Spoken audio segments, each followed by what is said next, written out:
نبی آئے تو میرے لیے دعا کرا دینا سرکار سے۔ میرے نبی کی آنکھوں میں آنسو آئے، فرمایا ذرا ممبر لگاؤ۔ میرے صحابہ ممبر لگایا گیا، فرمایا صحابہ میرا ایک عاشق ہے، اس کا نام اویس ہے، اس نے مجھے کبھی دیکھا نہیں، سنو علی تم اس سے دعا کرانا، اللہ اس کی دعائیں قبول کرتا ہے۔ یہ نہیں سب نہیں پوچھتے، اویس یہ پوچھتے ہیں جب کوئی مدینے سے آتا ہے، دن میں بکری چراتے ہیں، ماں کو فالج ہے، فالج کا اثر ہے، ماں کے پاس سے نہیں جاتے، جب کوئی مدینے سے آتا ہے تو رونے لگتے ہیں اویس اور پوچھتے ہیں او مدینے سے آنے والے ذرا بتا تو صحیح میرے نبی کا چہرہ کیسا ہے، سبحان اللہ، حضور کی آنکھیں کیسی ہیں، حضور کی زلفیں کیسی ہیں، بتا وہ حسن تمام کیسا ہے۔ اور ماں نے ایک دن کہا بہت پیار کرتا ہے تو اپنے نبی سے، اللہ اکبر، تو کوئی جواب نہیں دیا، محبت خاموش کر دیتی ہے، واصف علی واصف کہتے ہیں۔ پھر ماں نے کہا میرے لال کیا ان کا دیدار کرنا چاہتا ہے، رو پڑے، ماں نہیں جاؤں گا۔ نبی نے فرمایا جس کے ماں باپ زندہ ہوں ان کا خیال رکھے، جہاد میں نہ جائے، اللہ اکبر، میں تجھے چھوڑ کے نہیں جاؤں گا، نہیں جاؤں گا ماں، نہیں جاؤں گا۔ ماں نے کہا بیٹے 3 پہر کی اجازت ہے، جا چلا جا، مگر اس کے بعد آ جانا، مجھے پانی دینے والا بھی کوئی نہیں ہے، جا چلا جا۔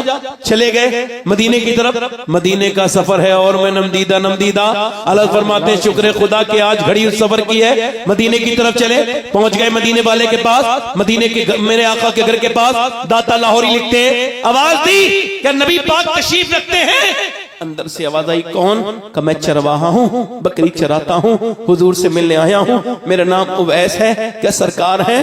میری حضور سے ملاقات کرا دیجئے، میرے پاس وقت کم ہے۔ اندر سے آواز آئی حضور تو نہیں ہیں، صبح آئیں گے، مسافر ٹھہر جاؤ، صبح کو مل کے صحابی بن کے چلے جانا، صحابی بن کے چلے جانا۔ وہ رونے لگے اویس، کیسی حسرتوں نے دم توڑا ہے، سسکنے لگے۔ اما عائشہ نے کہا کیوں روتے ہو؟ آواز آئی اس وجہ سے کہ میری ماں بیمار ہے، میں رک نہیں سکتا ہوں، نبی آئیں تو کہہ دینا میرا سلام، اور کہہ دینا اویس نام کا آدمی آیا تھا بکری چرانے والا۔ یار 8 دن میں مدینے سے بندہ واپس آتا ہے، روتا ہوا آتا ہے، اعلیٰ حضرت فرماتے ہیں پھر کے گلی گلی تباہ، ٹھوکرے سب کی کھائے کیوں، دل کو جو عقل دے خدا تیری گلی سے جائے کیوں، اللہ اکبر، اٹھ کر تو آ گئے ہیں تیری بزم سے مگر دل ہی جانتا ہے کس دل سے آئے، اویس واپس تو آ گئے۔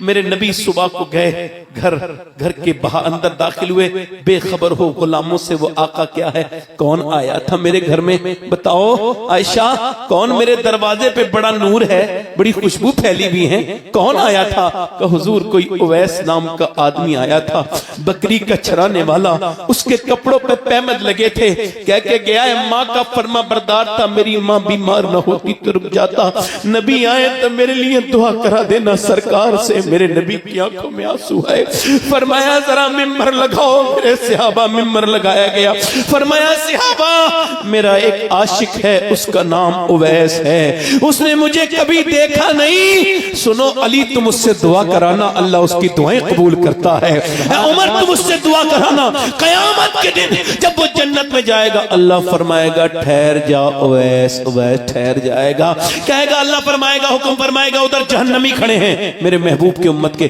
ان کو جنتی بنا، ان کو تو اشارہ کر، وہ اشارہ کرے گا، ایک اشارے سے جہنمی جنتی بن جائیں گے۔ اللہ فرمائے گا ایسا بدلہ دیتا ہوں میں ماں باپ کی خدمت کا، او ادھر ادھر جانے والوں، او مزاروں پہ، او پیروں کے پاس جانے والوں، بتاؤ آمنہ کے لال سے بڑا کون پیر ہے دنیا میں؟ نبی کی طرح کوئی پیر نہیں، خدا کی قسم ابو بکر صدیق کی طرح کوئی مرید نہیں، تم ادھر ادھر کیوں دوڑتے ہو؟ خدا کی قسم کھا کے کہتا ہوں اگر آپ مجھ سے پوچھو گے کون سے پیر کی دعا قبول ہوتی ہے تو میرے پاس کوئی گارنٹی نہیں ہے، نہ میں منع کروں گا نہ میں یہ کہوں گا قبول ہو جائے گی، مگر ہاں خدا کی قسم میرے نبی فرماتے ہیں ماں باپ کی دعائیں لیا کرو، ایسے لگتی ہیں جیسے نبیوں کی دعائیں امتی کے حق میں قبول ہوتی ہیں، ماں باپ کی دعائیں کی لیا کرو۔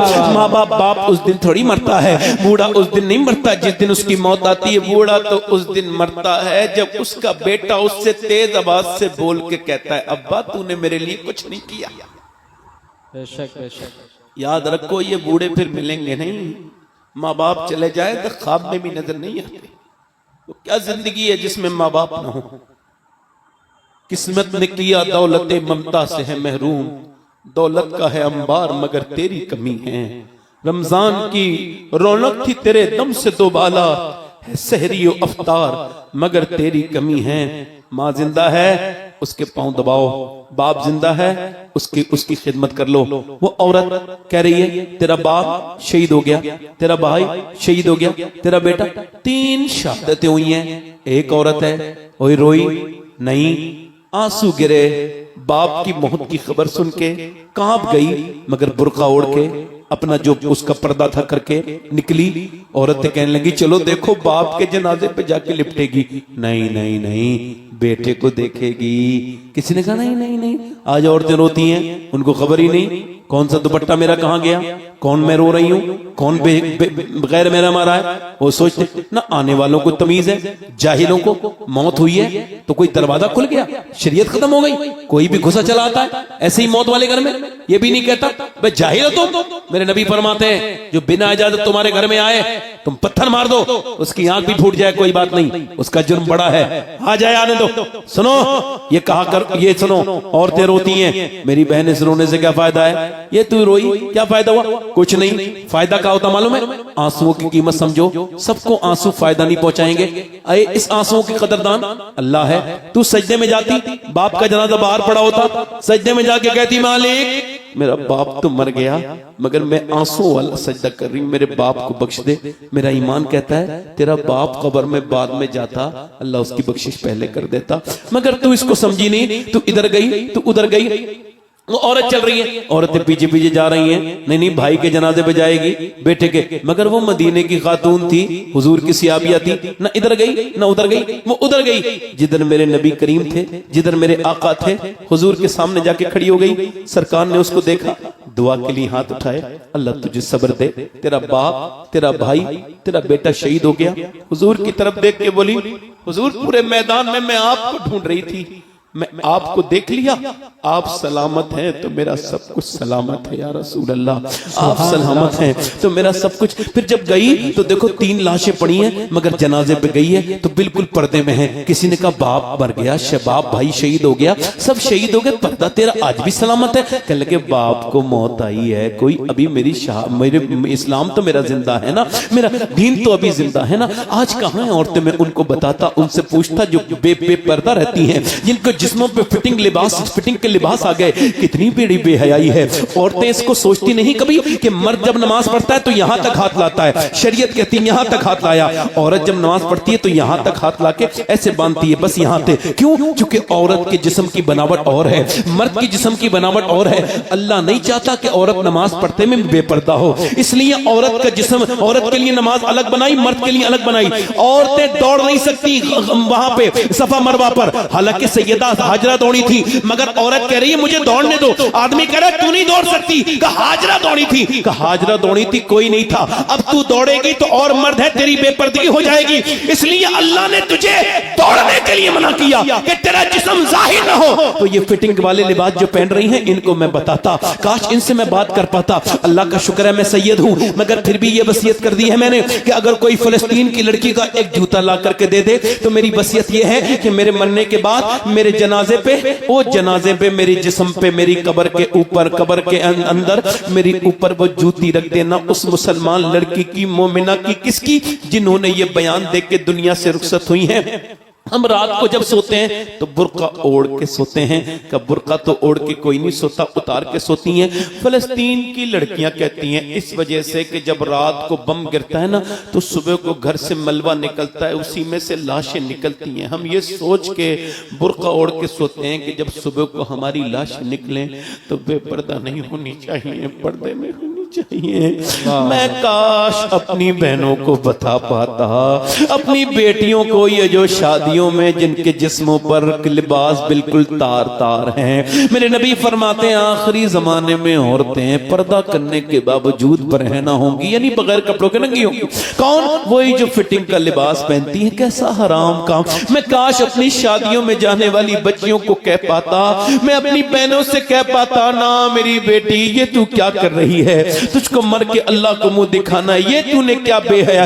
ایک عورت بے حیا ہو تو ہم اتنی تقریر نہیں کرتے، مگر ایک عورت بے حیا ہونے سے نسل بے حیا ہو جاتی ہے۔ ہم آپ کو کیسے بتائیں میرے دوستوں میرے بھائیوں، آپ سے میری تقریر زیادہ لمبی مجھے کرنی نہیں ہے، بات مجھے کرتے کرتے 1 گھنٹہ ہو گیا۔ اب آپ سے پوچھنا چاہتا ہوں موت کتنی نزدیک ہے، ہم تو اس کو سمجھ ہی نہیں پا رہے ہیں۔ میرے دوستو اپنے رب سے توبہ کر لو۔ میری بہنوں آپ سے بھی کہہ رہا ہوں، حضور کی بیٹی دنیا سے جا رہی ہے، کون؟ اللہ کے رسول کی بیٹی۔ سبحان اللہ سبحان اللہ، واہ 27 سال کی عمر ہے تقریباً، بس ایک بیٹا حسن ہے۔ سبحان اللہ سبحان اللہ، واہ واہ واہ واہ، آؤ سلام کریں اس کے آستانے۔ حضور کی بیٹی سے محبت کرو گے جنت میں جاؤ گے۔ سبحان اللہ، بے شک بے شک، ماشاءاللہ۔ ایک بیٹا حسن، ایک حسین، بیٹی زینب، سبحان اللہ، شوہر سبحان علی۔ اللہ، واہ واہ۔ مگر حضور کے وصال کے بعد مسکرائی نہیں، ابا کا درد بیٹھ گیا، غم، باپ کا غم مسکرائی۔ جاتی تھی رات کو اور حضور کی مٹی قبر کی اٹھاتی تھی اور سنتی تھی اور کہتی تھی اے علی، جیسے میرے باپ کی قبر کی مٹی میں خوشبو ہے نا، اسے جو سونگ لے گا اسے کبھی مشک کی خوشبو بھی اچھی نہیں لگے گی، یہ میرے باپ کی۔ اور آج 6 مہینے کے بعد مسکرائی ہیں، انتقال کے دن حضرت علی آئے، آج کیا بات ہے، طبیعت ٹھیک ہے؟ کہنے لگی آج میرا انتقال ہو جائے گا، اس وجہ سے میری بہنیں سنو مسکرا رہی ہوں۔ کہا کیوں، کیسے پتا؟ کہ میں نے آج اپنے ابا کو دیکھا تھا، ابا خواب میں نہ آئے، کوئی ڈھونڈ رہے تھے میرے ابا۔ میں نے پوچھا میرے پیارے ابا کیا ڈھونڈتے ہیں؟ فاطمہ کو ڈھونڈ رہا ہوں، تجھے ڈھونڈ رہا ہوں میری بیٹی۔ اس کا مطلب میرے ابا نے مجھے ڈھونڈا، میرا انتقال ہو جائے گا۔ علی میں نے سارے کام کر دیے، اپنے ہاتھوں سے چکی چلاتی تھی، ہاتھوں پہ ٹھیٹ پڑی تھی، نبی کی بیٹی تھی، حضور کی بیٹی تھی، 17 دن کے فاقے، 7 دن کے فاقے کیے۔ کبھی کوئی آج جس کو دیکھو وہی بیٹی پریشان ہے، وہی رو رہی ہے، رونا رو رہی ہے۔ کسی کی بیٹی کو اتنی تکلیف ہے، کسی کو اتنا درد ہے، کوئی ناشکری بن گئی۔ دنیا بھر کی سب کچھ چیزیں ہیں مگر پھر بھی یہ نہیں ملا وہ نہیں ملا۔ حضرت علی فرماتے ہیں مجھ سے کہنے لگی میں نے سارے کام کر دیے ہیں، آپ سے ایک بات کہنی تھی۔ کہا کیا؟ کاش ہم بھی اپنی بہنوں کو سمجھاتے تو یہ جھگڑے نہیں ہوتے۔ کہا میرے ابا نے جب رخصت کیا تھا تو کہا تھا فاطمہ آج جا رہی ہو میری بیٹی، کل جب ملو تو اس حال میں ملنا میری بٹیا کہ تم سے علی راضی ہوں۔ میری بیٹی علی آج میں اپنے رب کے ساتھ میں جا رہی ہوں، اپنے ابا سے ملوں گی، آپ سے کہہ رہی ہوں میں انسان ہوں، علی کوئی کمی رہ گئی ہو، کوئی میں نے تکلیف پہنچائی ہو، کبھی کوئی بات فاطمہ کی بری لگی ہو تو مجھے ذرا معاف کر دیں۔ حضرت علی رونے لگے، آگے بڑھ کے بولے کیسی بات کرتی ہو سیدہ، میرے گھر میں تو تم نے 17 احمد کی چادریں پہنی، کبھی کسی سے نہیں کہا تم مجھے معاف کر کے جاؤ۔ پھر حضور کی بیٹی رونے لگی، کہا کیوں روتی ہیں؟